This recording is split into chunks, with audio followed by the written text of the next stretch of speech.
Bonjour à tous, dans cette vidéo, on s'intéresse à la colonisation de façon générale au 19e siècle et à ses conséquences sur le monde. Allez, c'est parti! Au 19e siècle, les Européens reprennent la découverte de leur monde.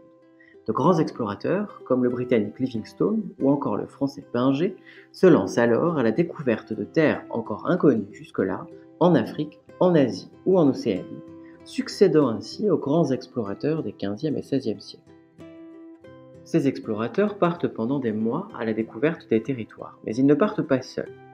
Ils s'accompagnent de botanistes, naturalistes et autres scientifiques qui vont analyser les peuples, les nouvelles espèces animales et végétales rencontrées durant le voyage. Bref, tout ce petit monde va permettre aux Européens d'améliorer leur connaissance du monde. Et une fois découvertes, ces terres provoquent un intérêt tout particulier pour les puissances européennes qui vont se lancer dans leur conquête. Et bien oui, ces nouvelles terres, ça leur permet d'augmenter leur territoire et d'augmenter leur puissance. Et puis surtout, ça permet de rendre jaloux les voisins et autres pays européens et d'affirmer sa supériorité. Mais ce n'est pas tout, parce que d'un point de vue commercial, ces territoires colonisés sont aussi de véritables aubaines pour les pays européens. D'un côté, les colonies permettent d'approvisionner les métropoles en marchandises diverses que l'on ne trouve pas en Europe, et de l'autre, on peut vendre dans les colonies les produits européens. Et puis les Européens se sentent investis d'une double mission dans leurs colonies. Il faut christianiser et civiliser les peuples conquis, c'est-à-dire les convertir au christianisme et à la civilisation européenne. Les colonisateurs imposent ainsi leur langue, leur culture et leur histoire, c'est ce qu'ils appellent la mission civilisatrice. À partir de 1870, les conquêtes coloniales s'accélèrent. C'est la course à la colonisation au cours de laquelle toutes les grandes puissances d'Europe partent à la conquête de la moindre parcelle de terre, enfin surtout en Afrique. Pour mettre un peu d'ordre et imposer des règles, bah oui, sinon c'est pas du jeu, on organise en 1885 la conférence de Berlin. Cette conférence rassemble toutes les puissances coloniales européennes qui s'intéressent à l'Afrique. Les discussions durent plusieurs mois et on finit par se partager le continent.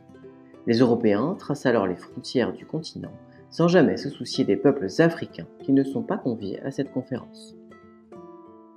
Malgré ces petits arrangements entre amis, les tensions restent fortes et certains affrontements éclatent en Afrique.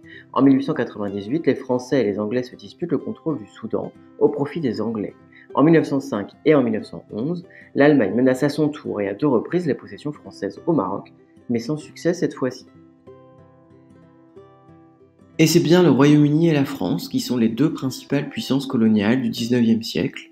L'Empire britannique est de loin le plus impressionnant et il contribue à faire du Royaume-Uni la première puissance mondiale dès le 19e siècle. L'Allemagne, qui est partie un petit peu en retard à la course à la colonisation, tente de rivaliser avec ces 2 puissances.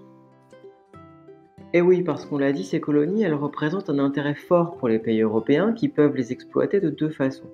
Dans un premier cas, la métropole peut organiser et encourager le peuplement de la colonie par les Européens. C'est ce qu'on appelle une colonie de peuplement et ce sera le cas notamment pour l'Algérie française. Mais les colonisateurs peuvent aussi décider d'en faire des colonies d'exploitation. Cela veut dire qu'elles sont essentiellement utilisées pour les ressources qu'elles possèdent et que l'on va envoyer vers la métropole. C'est le cas de nombreuses colonies africaines, mais aussi de l'Indochine française, dans laquelle on exploitait le caoutchouc, les minerais ou le riz. Au cours du siècle, l'esclavage disparaît dans toutes les colonies. Ce sera en 1848 pour la France, mais la situation des indigènes reste difficile et marquée par de nombreuses inégalités. Ils doivent assurer des travaux forcés, payer des impôts particuliers et n'auront jamais autant de droits que les colons européens. Assez vite, les Européens vont se fasciner pour ces terres lointaines et pleines de mystères. Les peintres s'inspirent de l'Orient, de l'Afrique ou de l'Océanie, tout comme les écrivains. Le livre de la jungle, par exemple, qui met en scène le jeune Mowgli, est écrit en 1894 par Rudyard Kipling, qui a vécu 6 ans en Inde. De nombreuses expositions coloniales sont aussi organisées dans les métropoles.